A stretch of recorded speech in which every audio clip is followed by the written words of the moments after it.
Good morning, people. What's going on? It's your boy, Jermaine McCrimmon from Humanity Unplugged Podcast. Welcome one, welcome all. Take off your shoes, relax your feet, party on down to the funky beat. Let's groove, people. We'd like to thank everyone from tuning in one more time and again. Thank the man upstairs to give us the wisdom and knowledge to sit down and let's talk about it. Now, episode 132, first and foremost, thank all our supporters who come by every day or every once in a while, or the ones who follow us religiously and in passing. We thank you guys for just coming on by. I am here. I was gone. I know you miss me. I miss you guys. I miss talking to you guys. But we got some things to talk about because everybody's talking about Trump and this assassination. And I'm going to talk about Trump's security team. They must do better, and along with some other things that might affect us in the near future. But first and foremost, guys, thank you for all your support. Thank you guys for keeping us on your radar. Thank you guys for understanding that it doesn't get easy. For us that push up the hill, every now and then you get a flat while you're going up the hill. You get a flat. And you got to change that tire on the hill.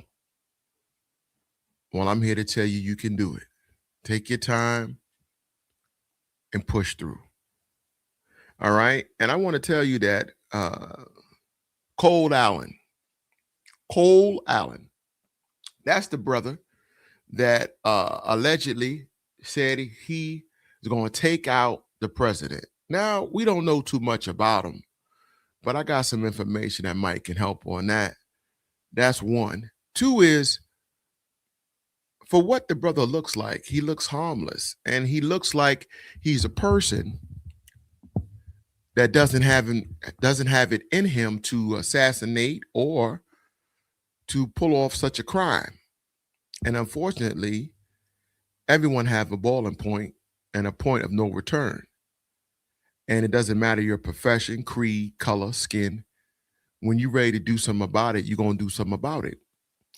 And this Caltech guy that graduated from tech school in 2017, decent education, decided to wake up one Thursday and set out a plan to get there to Washington early to set up his assassination attempt against the president. And ironically, he seemed to be a person who just woke up Thursday, had a bowl of Cheerios, mapped out his route, had him a Twinkie, no real worries in the world, looked on Amtrak, said he decided to take the train because there's no rush. President ain't due in Washington until Saturday. He'll get there early Friday, set up camp, and just walk through security and take out the president and some other people. Ironically, how nonchalant I sound, that's how nonchalant he did it. He didn't have any major plans. If you look at what they discovered and what they retrieved from all their investigations, there's no blueprints. There's no HVAC system that he had to cut off. There's no false IDs he had to print up. A 6-year-old without his mom looked like they could have ran through there and said, "I'm looking for my mommy," and they let him through. The video you're going to see show him running by all these guys just standing there doing nothing, because American people, I hate to say it, but they slack. They always got their pants in their pocket, their hands in their pocket, and they do nothing to try to prevent things like this from happening. We are reactors instead of preventers, because there's no way, if you got prestigious people the way they do inside of this conference room having some food or whatever, and all this ammo or guys we got around, allow this young civilian by himself, no electronics, no computer system, no radio connection, to run through a blockade, allegedly, checkpoint, whatever you want to call it, and damn near take out people. And mind you, I want you to hear that a couple of guys shot at him 5 times and missed. How is that possible? I don't know. I would say that it happens when you're under pressure the first time. You might have to pull that trigger. Everyone cannot pull the trigger when needed. I don't know, but that's him. Excuse me. I just feel so appalled to tell you guys that we here, our followers here at Humanity Unplugged podcast, we have a different vision and understanding of what things take place. If you ask me, allegedly, what really took place is this is a distraction. This was nothing but a dry run test to see how close can someone come to the president, and perhaps a total distraction and blame something on Democratic people as usual. That's what they do when something happens to a Republican. They always blame the Democrats for it. I'm not just saying that. Just do your history. Check it out. Allegedly, this guy had it out on all leaders of administration. He wanted to take out everybody. That's what they're saying. But this is a man that never had a criminal record. This is a man that had a great job. Good looking brother, didn't have nothing to go out there and just say Allah Akbar, excuse my French, no slants. I'm just saying he didn't go out there on no cult nor no terrorist threat. He just said enough is enough. I just go up there and take care of my business myself. And he damn near pulled it off. He even said that anybody can walk through this security team that Trump has put together. Now, this is an innocent bystander. What would he know about, cutoff points, checkpoints, and so forth and so on? But this is what this man said. And I'm not just saying that Trump security team need to do better, but Trump's security team must do better. Because this is a joke. Honestly, I mean, they paying these guys top dollar. And our taxpaying money is paying for this. And it looks, I'm telling you, this is disgusting. Seriously, this is disgusting. We got better security teams in loading docks and in some hospitals than this stuff here that I see. Ridiculous.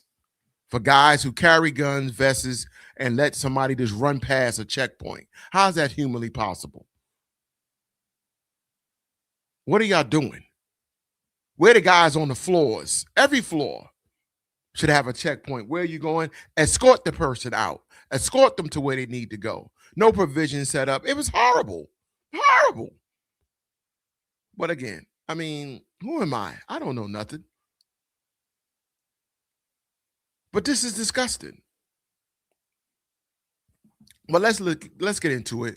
I don't want to hold you guys too long. I miss you guys. I'm sorry. I was working so much. I couldn't get in here on Thursday and give y'all that medicine that y'all need. Let's first start off with who Allen is. And let's get a little history of him first, okay? Because it's important we know who he is, all right? Here we go. Who exactly is Cole Allen, the 31-year-old accused of opening fire at this weekend's White House Correspondents Dinner? We've learned quite a bit about the alleged shooter and what may have motivated his violence since Saturday evening.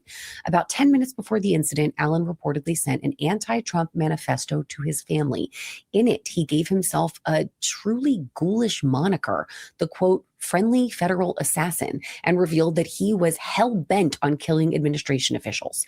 Allen's list of potential targets read bizarrely. One portion said he was going after, quote, administration officials, not including FBI Director Kash Patel. They are targets prioritized from highest ranking to lowest.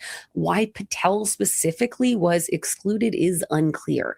Now, Allen also apparently referencing President Trump wrote, quote, I am no longer willing to permit a pedophile, rapist, and traitor to coat my hands with his crimes. According to his LinkedIn profile, Allen was a teacher at a tutoring and test prep company. He was a teacher, guys. He wasn't some person hiding in the mountains under sand. He wasn't some person that had hut that didn't have electricity, and he barely showered. He just had a couple grenades in his pocket, and he decided to wing it all the way to America. I'm sorry, that wasn't him. Okay? That wasn't him. No offense to anyone, but this was a decent person. Look the way he's dressed. Graduated from Caltech in 2017. Authorities say he traveled by train from Los Angeles to Washington, D.C. with a stop in Chicago. To get access to this storied annual event, he basically exploited a security loophole. He booked a room in the Washington Hilton, the hotel where the dinner was taking place. So he did something that everybody could do. He just booked a room where they're having the engagement, the function. That was intelligent. That took a lot of years to plan that. Took years to get the blueprint on planning a room before the engagement. I wonder how he thought about that. Who gave him some insight on doing that? Brilliant. As a hotel guest, he was able to smuggle weapons inside his luggage. Allen even mocked the security around the correspondents' dinner in his manifesto, suggesting an Iranian agent could do a lot of damage, and then added, quote, "I will walk in with multiple weapons and not a single person there considers the possibility that I could be a threat." So that means no one checked the bags. They had no checkpoints on bags, people coming in there. They had nothing, no type of security. I don't understand. Who exactly is administration officials, not including FBI Director Kash Patel? They are targets prioritized from highest ranking to lowest. Why Patel specifically was excluded is unclear. Now, Allen also apparently referencing President Trump wrote, quote, "I am no longer willing to permit a pedophile, rapist, and traitor to coat my hands with his crimes." According to his LinkedIn profile, Allen was a teacher at a tutoring and test prep company. He graduated from Caltech in 2017. Authorities say he traveled by train from Los Angeles to Washington, D.C. with a stop in Chicago. To get access to this storied annual event, he basically exploited a security loophole. He booked a room in the Washington Hilton, the hotel where the dinner was taking place. As a hotel guest, he was able to smuggle weapons inside his luggage. Allen even mocked the security around the correspondents' dinner in his manifesto, suggesting an Iranian agent could do a lot of damage, and then added, quote, "I will walk in with multiple weapons and not a single person there considers the possibility that I could be a threat."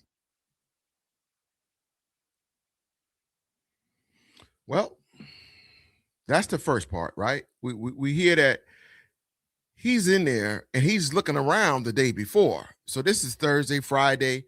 He's looking around. He says, "This is nothing to this. We can do this with ease." He don't have a problem with that. Who could blame him? Who could blame the guy, right? Who can blame him? Let's see what else happened. The time now is 6:04 on News 3 this morning. Continuing coverage after. now. The accused gunman from Saturday's White House Correspondents' Dinner is now facing multiple charges, including attempting to assassinate the president.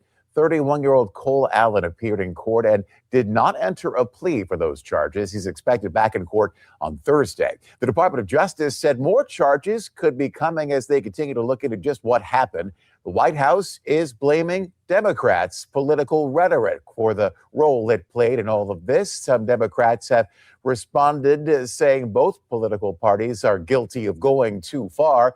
Others are pushing back even harder, saying the White House needs to look at itself before coming after Democrats. 3 of those in attendance at that dinner were from Hampton. Now, we just talked about Republicans blaming Democrats. I did that at the beginning.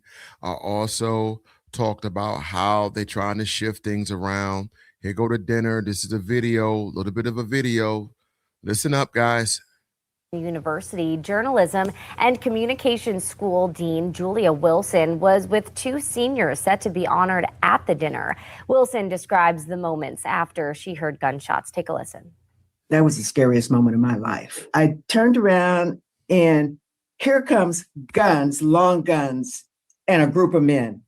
Now, I don't know who they are. I don't know if they're killers trying to kill as many journalists as they could, or if it's the FBI or somebody. I don't know who that is. All I know is when I saw gun, I hit the floor. The students weren't available to share their stories from that night, but in a release, both said that this was supposed to be a career-building opportunity. The university, we know, is providing support for those students, the dean, and any others who need it as well. So that event actually was where you go and mingle and meet all the top executives, and you put your resume out there, let them know you're here and you'll be graduating soon and you'll like to work for their organization if it's possible. That's what that event was about. Unfortunately, they didn't expect someone to come there and just tear their butt up. Right? They didn't expect that. Let's listen up to the next one. In the White House Correspondents Dinner shooting is facing serious federal charges this morning after his first court appearance. The Justice Department charging 31-year-old Cole Allen with one count of attempting to assassinate President Trump and 2 weapons charges. Prosecutors citing alleged writings by the suspect sent to family members. Make no mistake, this was an attempted assassination of the President of the United States. It was. It really was. He wanted to take him out. He was tired, frustrated, whatever the case may be, and he would have made it. Honestly, if he'd have shot more people, I'm just being honest, he'd have killed more people coming in there. He'd have had a longer stint to go get to the president, but he didn't. He just ran by everybody because they wasn't his targets. I'm just being honest. With the defendant making clear what his intent was. DOJ officials releasing these photos of the weapons they say Allen was carrying, including a 12-gauge shotgun, a pistol, and 3 knives. According to charging documents, Allen ran past a metal detector located 1 floor above the ballroom. Let me just say this to you guys. The video I just played shows him running by 6 people. Some of them ducking. Like, it's crazy. No one see him coming running off the train. There's no cameras at the SOC looking in that direction, telling these guys, look out, someone's coming. Nothing. They all eating sandwiches. Firing a weapon.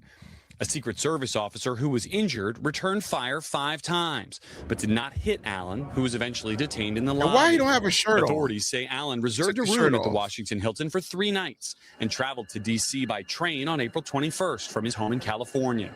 The acting attorney general says security at the dinner worked as intended. Law enforcement did not fail. They did exactly what they're trained to do. This was the third. No, law enforcement didn't fail inside the room, but all the precautions failed outside. He got in. The objective is not to just stop him to get inside the room. You stop him from entering in the building. Attempt on President Trump's life in just 2 years. The White House holding a meeting Monday to discuss possible changes to how the president is protected. We're always looking for ways to improve security. Now they're looking for ways to improve security. Oh my God. New data analyzed by the Wall Street Journal shows domestic attacks and plots against the U.S. government are at their highest levels in at least 3 decades. The White House press secretary blaming Democrats. The left-wing cult of hatred against the president and all of those who support him and work for him has gotten multiple people hurt and killed, and it almost did so again this weekend. The top House Democrat responding. This so-called White House press secretary wants to lecture America and lecture us about civility. Get lost. Clean up your own house. The White House is also using this episode as an opportunity to make the case for the president's ballroom project, which they say could more safely handle large events like this. Undermining that argument, the Correspondents Dinner is a private event, not a White House function, and its attendance is roughly 3 times the ballroom's planned capacity. Savannah?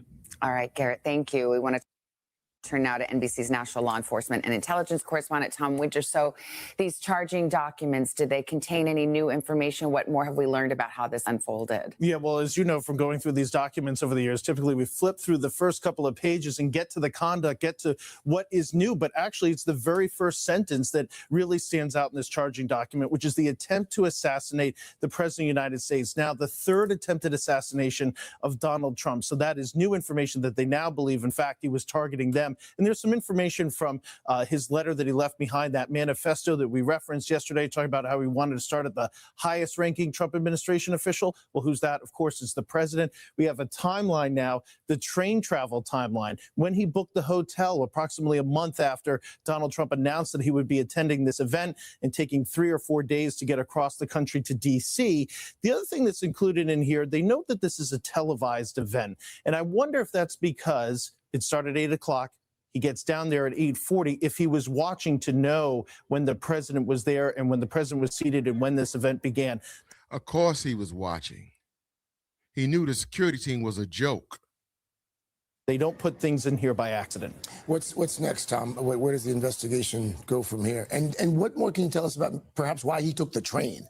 Right. Well, the train component could be because your bags are not checked. They don't go through a magnetometer. They don't go through the X-ray. So he may have thought, you know what, this is the path of least resistance. I'm not going to have my bags checked as I make my way to DC. Thank you for sharing that to everyone that want to take out people, that you could just ride the Amtrak train and they don't check your bags. That was just brilliant. You know, this is why America get attacked on all the time, because we talk too much. Appreciate that. That was great. And guys, by the way, let me just tell you, I'm not against Trump. I'm against the lack of security. I'm a security guy, law enforcement guy. I can't stand when we look bad, period. And I can get off that train without having to collect any sort of guns. And of course, DC has very strict gun laws. So that could be a thing. Second thing that we're going to hear about in the next couple of days, there's going to be a detention hearing. There's no way he's getting bail here, but prosecutors will be able to argue before a judge. So we might get an update on the investigation. And then the third thing is they found the devices. So I wonder if we're going to find out more about when he started to make the turn that the family talks about, how he started to really get deep in his extreme beliefs. And you remember, we heard the same thing in the Charlie Kirk shooting with Tyler Robinson. So could that help investigators try to at least let the public know when somebody goes from strong political beliefs, which is not uncommon in this country, to when you might have a concern when somebody might act out on them? So I just let me say this to you guys. You know, you can have any beliefs you want to believe in. You should have that. Taking somebody's life is a whole nother level. A lot of people, you know, have beliefs in strong religion and things like that, and they want to take people out. And I don't recommend any type of violence. I do recommend that you're able to speak your piece and do what you want to do, long as it's in a safe demeanor and demonstration. But everyone doesn't think like that. Everyone don't move like that. So it's just what it is. You know, people sometimes do not believe or don't have it in them to respect someone else's life. And this young man, for whatever reason, he had a promising career, had a life ahead of him. He threw it all away. Amazingly and ironically, this happened Saturday, he's in court on Monday. But yet we got people on death row that won't be executed or they in jail. They already deemed their life, they throw it away, but they've been on death row for 20 years for a murder they did. They killed somebody, took them out. They're not here no longer on death row. The person who did it, guilty by his own peers, but yet he's on death row for 20 years. This kid does this, and all of a sudden he's in court Monday. It happened Saturday, he's in court Monday. They pushing him through so fast, it don't make sense. What, because it was the president? What about the people that lost their lives from these little corrupted people that in their mind and did things to take out another human being, and yet they still getting paid, they getting their food, there's underneath our tax dollar doing what they want to do 20 years later. I'm not against anybody taking, do what you want to do, but you need to pay for what you do. So if you're going to stand on business doing it, when they take you out, decide to take you out, stand on that. Why are we holding these guys in these prisons for so long? They did the crime, they committed, they admitted they did it. Listen, man, I'm not saying I don't want people to be free. I'm just saying stand on what you do. If you decide to do that, then go on, stand on the punishment with it.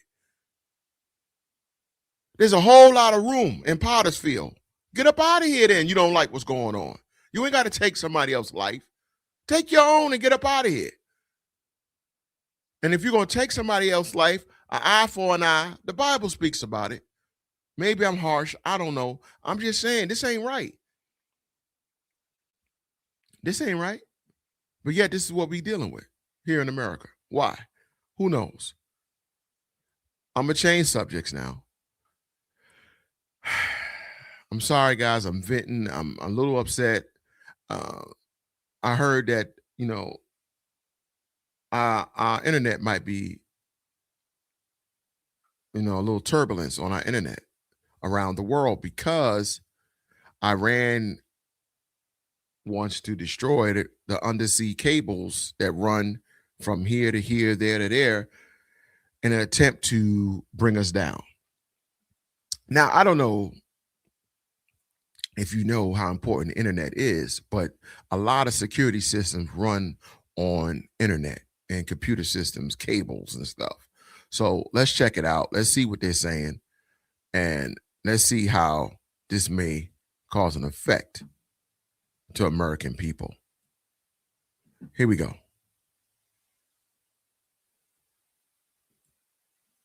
A chilling warning. And this time, it is not about oil. It is not about tankers. It is about the invisible cables that keep the world running. The cables that carry your emails, your bank transactions, your video calls, and 95% of global internet traffic. I'm talking about undersea cables or submarine cables. The warning came from Tasnim News Agency, an Iranian state-linked outlet. The message was pointed. It says, I'm quoting, simultaneous damage to several major cables could trigger severe outages across the Persian Gulf. The report mapped key undersea cables running through the Strait of Hormuz. It made mentions of several Gulf countries, the UAE, Qatar, Bahrain, Kuwait, and Saudi Arabia, who rely heavily on these maritime cables. The report framed these landing stations as potential pressure points. Now, let me explain why this deserves your attention. When you send a message to someone, when you transfer money or stream a video on your phone, where does that data go? It flows underwater through the submarine cables. They are laid under the sea, on the ocean floor. They use fiber optic light signals to carry global data traffic, which is basically transforming information into light and then sending it through cables. These cables work faster than satellites. They connect continents worldwide. And now someone is talking about cutting them. Let's talk about why this matters beyond West Asia. The Strait of Hormuz, you know it as the world's most critical oil choke point. But it is something else too. It's a digital choke point. It has a dense web of fiber optic cables beneath its waters. They carry an estimated 17 to 30% of regional internet traffic. They power the AI infrastructure hubs of the UAE and Saudi Arabia, the ones backed by tech giants Amazon, Microsoft, and Google. If these cables snap, and I mean if even some of them snap, the damage won't stay in the Gulf. Targeting them may result in a wider conflict, dragging in more countries like the EU, the Gulf states.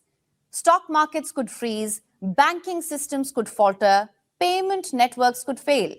Within minutes, your entire digital life could be disrupted. And this is not theoretical. We've seen this before. Undersea cables have been targeted time and again. Back in 2024, NATO reported cable cuts between Finland and Germany and Sweden and Lithuania. Maritime Group 1 is in the area at the moment to support the new NATO Operation Baltic Sentry. As you know, not too long ago, we had a bit of an issue in these waters with critical undersea infrastructure.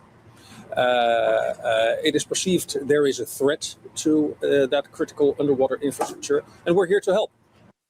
In 2024 and 2025, undersea cables in the Red Sea were damaged amid regional tensions. Internet speeds dropped, services went down, repairs took months because ships couldn't safely access the area.